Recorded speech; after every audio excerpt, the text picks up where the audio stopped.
नमस्कार दोस्तों, स्वागत है आप सभी का आपके अपने यूट्यूब चैनल कल्पना फैक्ट में। दोस्तों आज हम आपको बताने वाले हैं कुंभ मेला से संबंधित जारी जानकारियां, जिसमें कि आपको वहां जाने में रहने में कितना खर्च लग सकता है। साथ ही में आपको बताने वाले कि कुंभ मेला क्यों मनाया जाता है और इसके पीछे क्या कारण है।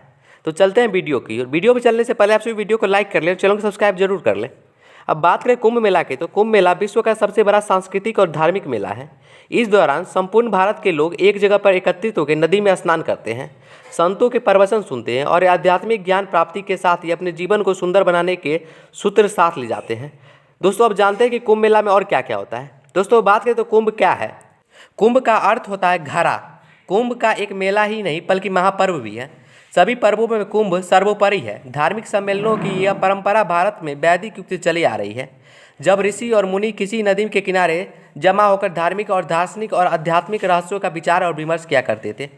सबसे यह परंपरा आज भी कायम है। वहीं दोस्तों अगर बात करें तो कुंभ मेला का पहला कारण ये भी है कि पहले कुंभ मेले के आयोजन के पीछे बहुत बड़ा विज्ञान है। जब जब इस मेले के आयोजन की शुरुआत होती है तो सूर्य पर हो रहे विस्फोट बढ़ जाते हैं। इसका असर धरती पर भयानक रूप से होता है।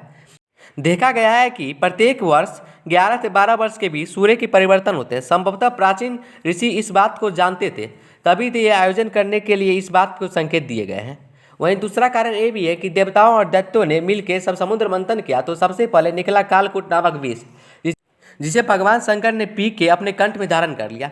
समुद्र मंथन के अंत में निकला अमृत का भरा कलश। इसी के लिए समुद्र मंथन हुआ था। देवताओं और दैत्यों की अमृत पान के लिए होड़ लग गई। वहीं दोस्तों देवताओं और दैत्यों के बीच अमृत बंटवारे को लेकर जब झगड़ा हुआ तो तथा देवराज इंद्र के संकेत थे उनका पुत्र जयंत अमृत कुंभ लेकर भागने की चेष्टा कर रहा था।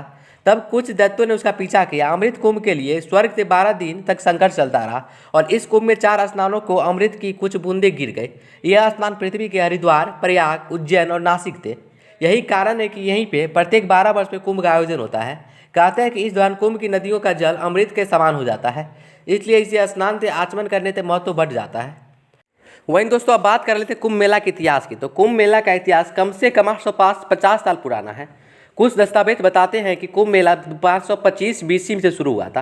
कुंभ मेले के आयोजन के लिए विद्वानों के अनेक भातियाँ हैं।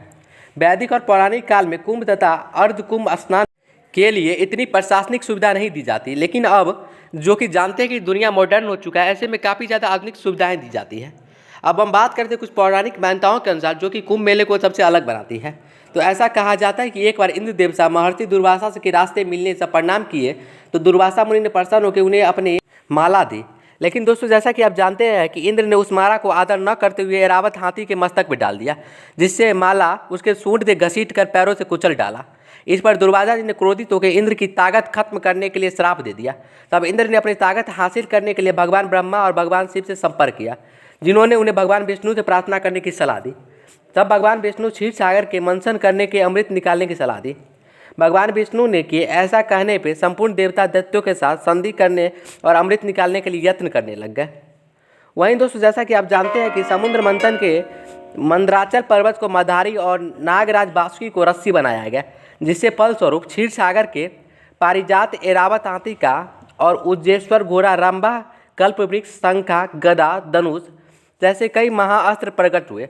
वहीं सबसे पहले मंथन से विष उत्पन्न हुआ, जो कि भगवान शिव ने ग्रहण किया, और जैसे ही मंथन में अमृत दिखाई पड़ा तो देवता और दानव आपस में झगड़ पड़े। देवताओं में इंद्रदेव का पुत्र जयंत ने अमृत लेके भाग गया, लेकिन उसका पीछा करते हुए कई दानव उसका पीछा करने लगे। जैसा कि जानते हैं कि जयंत एक कौवा था, ऐसे में उसने कौवे ने अपने मुंह में उसको दबा लिया, लेकिन उसकी कुछ बूंद कहीं ना कहीं जमीन पे जा गिरी। वही जो जहाँ जहाँ गिरी उसी में कुंभ मनाया जाता है, जिसमें कि हरिद्वार, नासिक, प्रयागराज और उज्जैन शामिल है। अब दोस्तों हम बात कर लेते हैं कि प्रयागराज जाने में आपको कितना खर्चा आने वाला है, साथ ही वहाँ क्या रहने के लिए, खाने के लिए आपको क्या होगा। तो कुंभ मेला में औसतन एक व्यक्ति पे खर्चा 4500 से 6000 के बीच आता है। पिछली बार की बात किया तो पिछली बार तो 2020 में अर्ध कुंभ लगा था। इसमें टोटल खर्चा लगभग 4500 औसतन आदमी का पड़ा था।